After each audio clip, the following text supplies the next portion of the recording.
আসসালামু আলাইকুম বন্ধুরা, তোমরা সবাই কেমন আছো? আশা করছি যে যেখানে আছো ভালো আছো, সুস্থ আছো। আপলা ব্লগ চ্যানেলে তোমাদের সবাইকে স্বাগতম।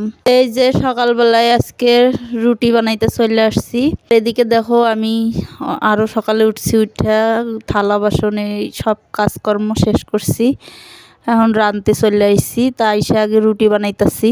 আজকে বেশি কিছু রান্না নাই, ডাল রানবো আর আলু ভর্তা করবো। আর এই পাশে তো রুটি বানাইতেছি। কালকের আবার তরকারি আছে, মায়ে দিয়ে গেছে গোস্তের তরকারি, আবার এগুলো দিয়ে খাবো।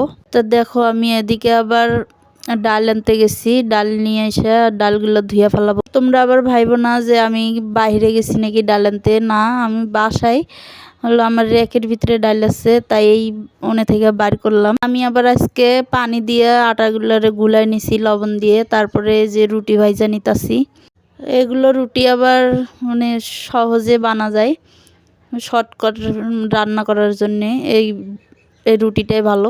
তা আমি আবার প্রায় এই রুটিটা বানাই, কারণ আমার কাছে সহজ মনে হয়। পানি লবণ দিয়ে এলে একটু গুলাইলে হয়ে যায় চালু করে। তো এই যে আমার রুটিটা বানা শেষ, এখন আমি ডালটা বসাই দেব। তো আমি ওইদিকে তো ডালটারে আগে ধুয়ে রাখছিলাম সব কিছু দিয়ে। ডালটা বসাই দিতেছি। এখন প্রায় অনেকটা বেলা হয়ে গেছে, মেরে ডাক দিলাম। তো এই যে বন্ধুরা, ওই যে রুটি বানাইছিলাম, আর এই যে কালকে মায়ে মুরগির গোস্ত দিয়ে গেছিল, আর এখানে আমি একটু সুজি রাঁধছিলাম কালকে। তা সকালবেলায় এগুলোই দিলাম মেয়েকে খাইতে। তো এই যে মেয়ে খাইতাছে, হাই বললে দাও।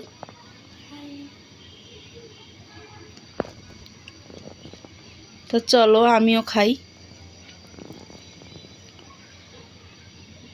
তো এদিকে দেখো আমিও খাইতে বসছি, এক হাতে ক্যামেরা ধরছি, ধইরা খাইতে বসছি। কি বলতো, যখন ক্যামেরা ধরার মতো কেউ থাকে না, তখন নিজেরই সব কিছু করতে হয়। তাই যে আমি ক্যামেরাটা এক হাত দিয়ে ধরছি আর এক হাত দিয়ে খাইতাছি। আর আমার মেয়ে আবার অনেক লজ্জা পায়, ক্যামেরার সামনে আসতে চায় না। তো এই যে খাওয়া দাওয়া শেষ করে এখন যাব ডালটার তেলানি দিতে। তা চলো তোমরা দেখতে থাকো ভিডিওটা।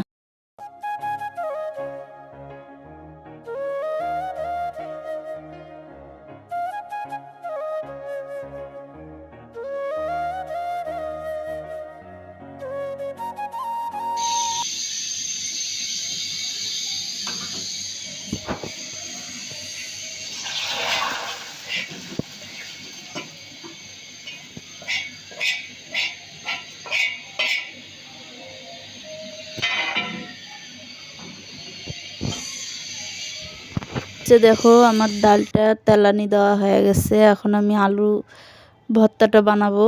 আর এদিকে মিথিলার আব্বু আসার সময় হয়ে গেছে, এখন আসবে, আইসা খাবে। তো তোমরা বলতে পারো যে মিথিলাটা আবার কে? মিথিলা আমার মেয়ের নাম। এই যে দেখো তোমাদের ভাইয়া খাইতে আসছে। তো ভিডিওটা এই পর্যন্তই, আজকের মতো এখানে বিদায় নিচ্ছি। আল্লাহ হাফেজ।